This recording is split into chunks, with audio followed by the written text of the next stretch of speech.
अगला है आपका अब कंस्ट्रक्टर। ठीक है, तो जावा में भी कंस्ट्रक्टर है, आपका सी प्लस प्लस में भी कंस्ट्रक्टर है।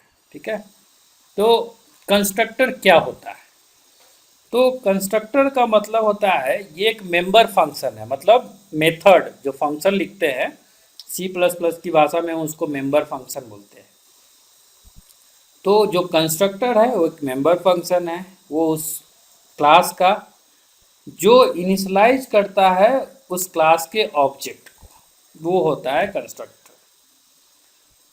Constructor is automatically called when object create. जैसे ही आपका ऑब्जेक्ट क्रिएट होगा कंस्ट्रक्टर ऑटोमेटिकली कॉल होगा सी प्लस प्लस में। और ये एक special member function of class, class का एक स्पेशल मेंबर फंक्शन है। ठीक है, और कंस्ट्रक्टर का जो नाम हम जो लिखते हैं वो same as a class name होना चाहिए, यानी क्लास का जो नाम लिखते हैं वही नाम होना चाहिए। अगर आप गलती कीजिएगा तो वो कंस्ट्रक्टर नहीं होगा, वो सिंपल प्रोग्राम हो जाएगा, यानी यूजिंग नॉर्मल मेंबर फंक्शन। और दूसरा चीज़ कि कंस्ट्रक्टर के पास रिटर्न टाइप नहीं होता है, जो हम लोग वॉइड इंट डबल लिखते हैं वो नहीं होगा। ये होता है कंस्ट्रक्टर। ये भी आपको बता दी, ये बताया थे ना कल आपको।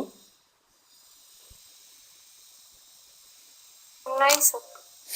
नहीं सर, नहीं बताए थे सर। अच्छा, हो सकता है पार्ट 3 में भी कंस्ट्रक्टर पढ़ाए हैं उन लोगों को, जावा में कंस्ट्रक्टर पढ़ाए हैं। ठीक है, तो अब कंस्ट्रक्टर और मेंबर फंक्शन के बीच में डिफरेंस क्या है?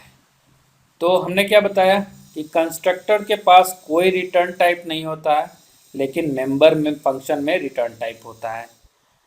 कंस्ट्रक्टर ऑटोमेटिकली कॉल्ड होता है जब ऑब्जेक्ट क्रिएट होता है, लेकिन मेंबर फंक्शन क्या होता है?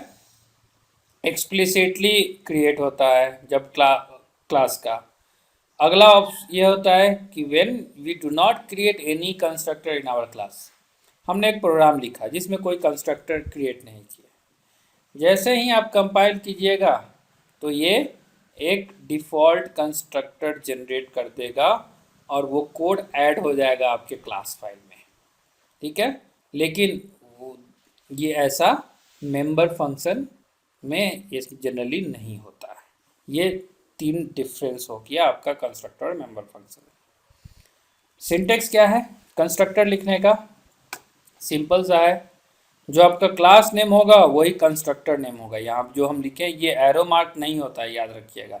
हम जिस सिर्फ एरो की इसके अंदर का ही जो है वही पढ़ा जाता है। इसका मतलब होता है कहीं भी अगर सिंटेक्स ऐसा लिखा हुआ है एरो मार्क्स देकर क्लास नेम एरो मार्क के पैरामीटर, मतलब ये होता है कि इसके अंदर का ही जो मेन होता है वो कंटेंट होता है। तो क्लास नेम, ठीक है, क्लास नेम हो गया, तो वो जो क्लास नेम होगा कंस्ट्रक्टर नेम होगा, और जो पैरामीटर आपको चाहिए पैरामीटर देना है। एग्जांपल क्या हो गया, देखिए क्लास एक क्रिएट किए class name X Y Z. हम जब मेंबर फंक्शन कैसे पहले क्रिएट करते थे, ठीक उसी तरह यहाँ पे भी क्रिएट किए। तो अब यहाँ पे जब होगा तो ये कहला जाएगा हमारा कंस्ट्रक्टर।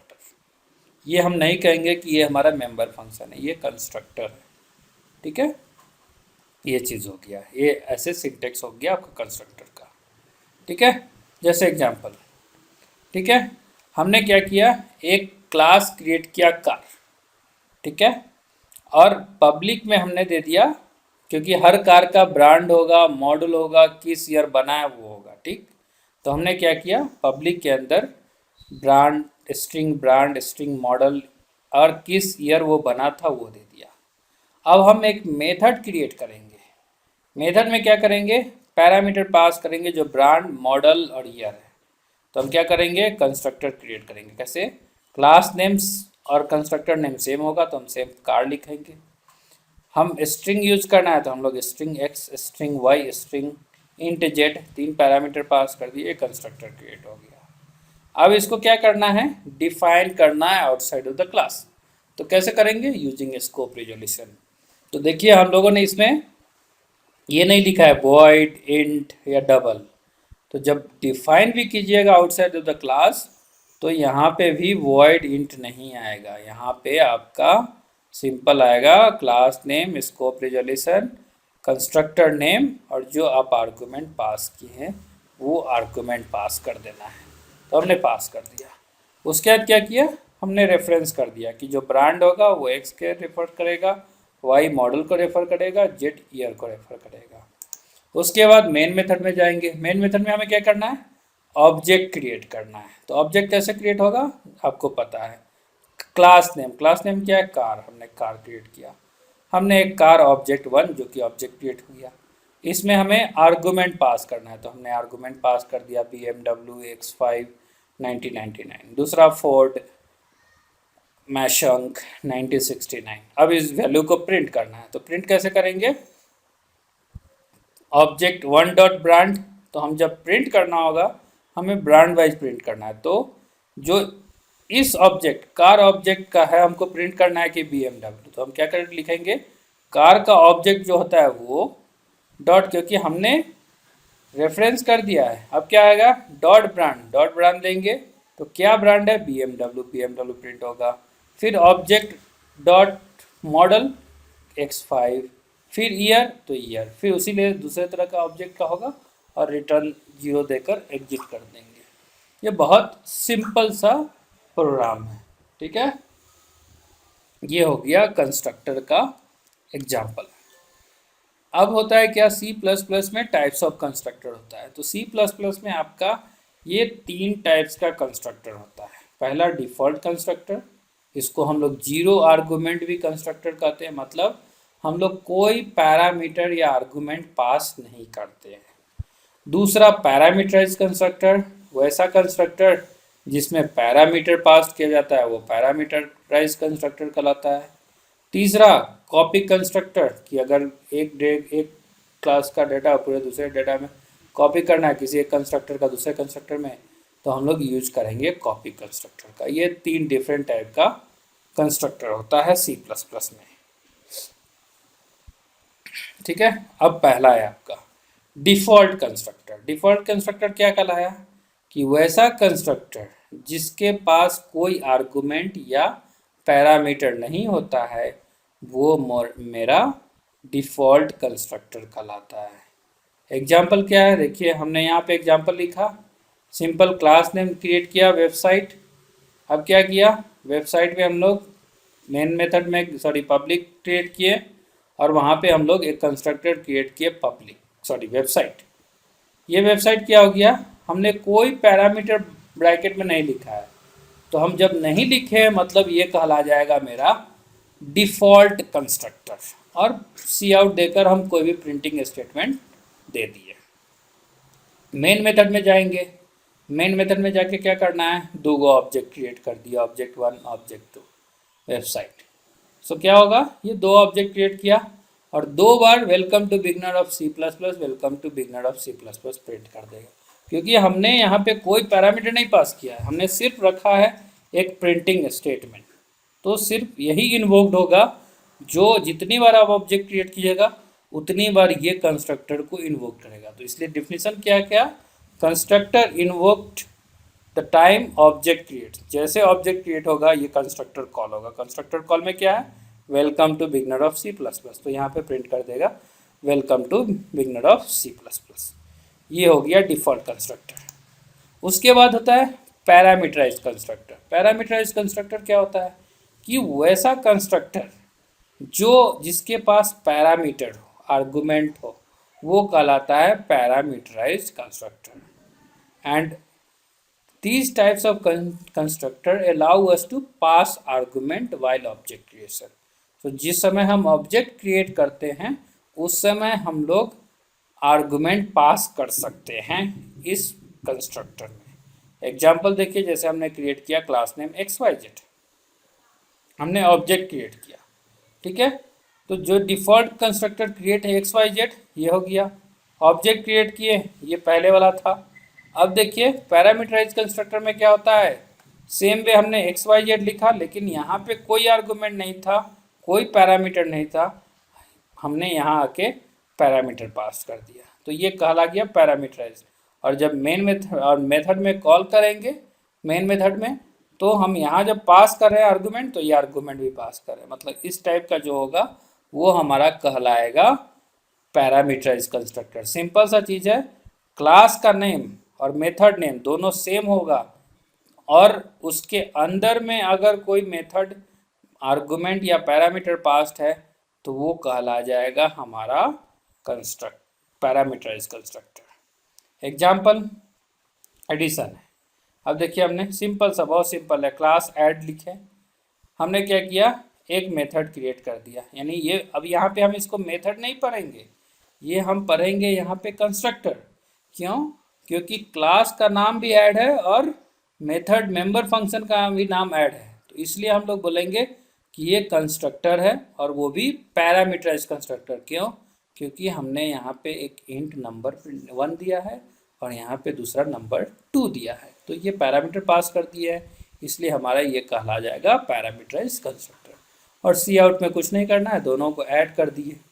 मेन मेथड में क्या है, 2 ऑब्जेक्ट क्रिएट किए, जैसे ही ऑब्जेक्ट क्रिएट कीजिएगा तो आपको, क्योंकि हमने यहाँ पे पैरामीटर पास किया है तो आपको आर्गूमेंट देना ही पड़ेगा, तो हमने यहाँ पे आर्गूमेंट दे दिए 10,20 और यहाँ पे आर्गूमेंट दे दिए 50 एंड 60। जैसे आप एक रन करिएगा प्रोग्राम तो उसमें आपको यहाँ पे क्या होगा कि हमारा दोनों फंक्शन कॉल करेगा। अब देखिए, परसों आप लोगों ने पूछे थे ना कि इम्प्लिसिट और एक्सप्लिसिट में डिफरेंस क्या होता है, पूछे थे ना? हेलो, पूछे थे ना? अब देखिए यहाँ पे आपको एग्जांपल दिया हुआ है कि इम्प्लिसिट और एक्सप्लिसिट क्या होता है। हम क्या बोले थे, एक्सप्लिसिट में अगर हम इक्वल टू देकर हम कुछ अगर डिफाइन कर देंगे तो वो एक्सप्लिसिटली हो जाएगा, और ब्रैकेट में देकर देंगे मतलब वो इम्प्लिसिटली हो जाएगा।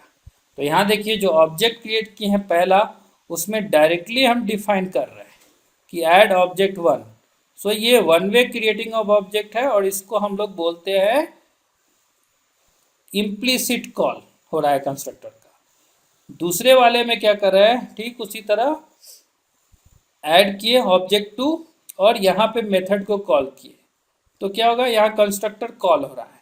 तो अगर हम ऐसे लिखेंगे इज इक्वल टू देकर, तो जो कंस्ट्रक्टर है उसको हमको कॉल करना पड़ेगा और जो आर्गुमेंट है आर्गुमेंट हम दे दिए। तो ये दूसरा तरीका है और इस तरीके को हम लोग बोलते हैं एक्सप्लिसिट कॉल। मतलब इक्वल टू के बाद अगर ऐसे हो गया, सिंपल, बहुत सिंपल सा मीनिंग है, इक्वल टू के बाद अगर ऐसे हो गया मतलब एक्सप्लिसिट। अगर ऑब्जेक्ट के अंदर ही हमने पास कर दिया तो वो हमारा हो जाता है इम्प्लिसिट कॉल। समझ गए? समझ गए इम्प्लिसिट और एक्सप्लिसिट में डिफरेंस? जी सर। Yes sir. तो पैरामीटर कंस्ट्रक्टर का यूज़ क्या है? इसका यूज होता है इनिशलाइज करने के लिए बहुत सारे डिफरेंट डेटा एलिमेंट्स का, डिफरेंट ऑब्जेक्ट्स का, फॉर डिफरेंट वैल्यूज़ के लिए जब जब वो क्रिएट होगा। और इसका यूज ओवरलोड कंस्ट्रक्टर ओवरलोड करने के लिए भी किया जाता है। मतलब सेम कंस्ट्रक्टर, मेथड ओवरलोड पढ़े थे ना, उसी तरह ये भी कंस्ट्रक्टर ओवरलोड होगा। मतलब same constructor name but different types of parameter. उसके बाद होता है हमारा कॉपी कंस्ट्रक्टर। कॉपी कंस्ट्रक्टर क्या होता है, ये भी एक कंस्ट्रक्टर की तरह ही है। Copy constructor is a member function which is initialised an object using another object of the class. Copy का मतलब क्या होता है, हम एक जगह से दूसरे जगह सेम उसका डुप्लीकेट बनाते हैं ना, ठीक उसी तरह यहाँ पे हो गया कि एक ऑब्जेक्ट का डेटा या मेंबर हम दूसरे ऑब्जेक्ट में कॉपी करते हैं, तो ये चीज़ कहलाता है कॉपी कंस्ट्रक्टर। इसको करने के लिए क्या करना पड़ता है, इसके करने के लिए जो सिंटेक्स है वो सिंटेक्स ये है, क्लास नेम लिखाएगा, कांस्टेंट कीवर्ड देंगे, उसके बाद क्लास नेम लिखेंगे and address of old object. यहाँ पे हमारा जो पुराना ऑब्जेक्ट जो कॉपी कर रहा है उसका एड्रेस लेकर इस क्लास में हम लोग कॉपी कर देंगे। ये हो गया सिंटेक्स कॉपी कंस्ट्रक्टर का। एग्जाम्पल, हमने क्या किया, क्लास एक पॉइंट क्रिएट किया, उसमें हमने एक प्राइवेट में X Y integer variable define किए, डिक्लेयर किए दिए। उसके बाद पब्लिक में जाकर हमने एक कंस्ट्रक्टर क्रिएट किया। देखिए ये पैरामीटराइज कंस्ट्रक्टर हो गया, तो हमने x1 x2 दो पैरामीटर पास किए हैं। अब रेफरेंस यूज कर देंगे x1 is equal x1, y is equal to y1। अब क्या करना है, हमें कॉपी कंस्ट्रक्टर क्रिएट करना है। तो अभी हम जस्ट सिंटैक्स दिखे थे, कॉपी कंस्ट्रक्टर का क्या होगा, फिर उसी तरह क्लास नेम हमने दे दिया पॉइंट्स, कांस्टेंट कीवर्ड ये उसी रहेगा, क्लास नेम हमारा क्या है फिर पॉइंट, एड्रेस ऑफ P2 मतलब इस P2 एड्रेस पे हम लोग इसका डेटा मेमोरी लोकेशन पे कॉपी होगा। हमने क्या किया, अब x is equal to P2.x मतलब x का वैल्यू, अब ये P2.x इस मेमोरी लोकेशन पे x का वैल्यू स्टोर होगा, x के लिए इस मेमोरी लोकेशन पे स्टोर हो गया y के लिए। अब हम लोग क्या किए, दो डिफरेंट मेथड क्रिएट किए, int x int get y, get x get y। तो सिंपली इसमें x को रिटर्न किए, इसमें y को रिटर्न किए।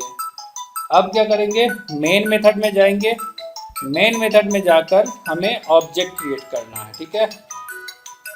तो हम लोग ऑब्जेक्ट कैसे क्रिएट करेंगे, आपको पता है नॉर्मल ऑब्जेक्ट क्रिएट करने का तरीका। तो क्या करेंगे, क्लास नेम, ऑब्जेक्ट नेम और यहाँ पे पैरामीटर आर्गुमेंट पास कर देंगे। तो ये हमारा नॉर्मल कंस्ट्रक्टर कॉल हो गया। अब कॉपी कंस्ट्रक्टर क्रिएट करना है। तो कॉपी में क्या होता है कि एक का रेप्लिका दूसरे में जाता है। तो हम लोग क्या करेंगे, ठीक उसी तरह क्रिएट करेंगे, पॉइंट क्लास नेम हो गया P2 is equal to P1 मतलब P1 का जो भी डेटा है वो चला जाएगा P2 में। तो हमने P1 में क्या क्रिएट किया, 10 और 15 दिया, मतलब ये 10 और 15 वैल्यू ये P2 में चला जाएगा।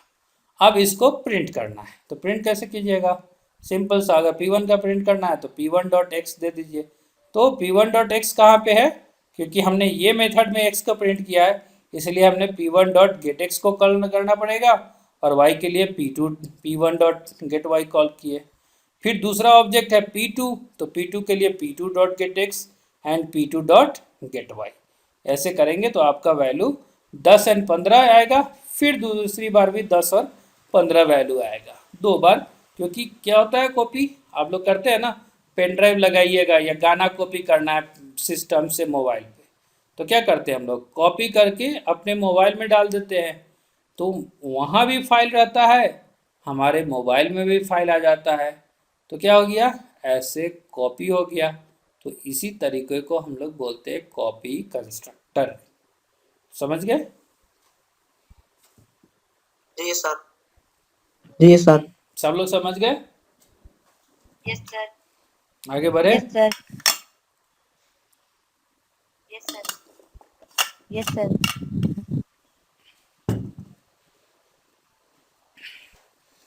ठीक है। तो क्या है C++ में, कॉपी कंस्ट्रक्टर में be called in the following cases. ये सब जगह पे आपको कॉपी कंस्ट्रक्टर को कॉल कर सकते हैं। क्या क्या है, जब ऑब्जेक्ट ऑफ क्लास रिटर्न कर रहा है कोई वैल्यू को, जब ऑब्जेक्ट ऑफ क्लास पास्ड हो रहा है by value as an argument, फिर जब भी कोई ऑब्जेक्ट जो कंस्ट्रक्टर है वो based on other object of that class, उस समय कर सकते हैं। जब कंपाइलर जनरेट करेगा टेम्पोररी ऑब्जेक्ट, उस समय भी कॉपी कंस्ट्रक्टर का यूज़ होता है।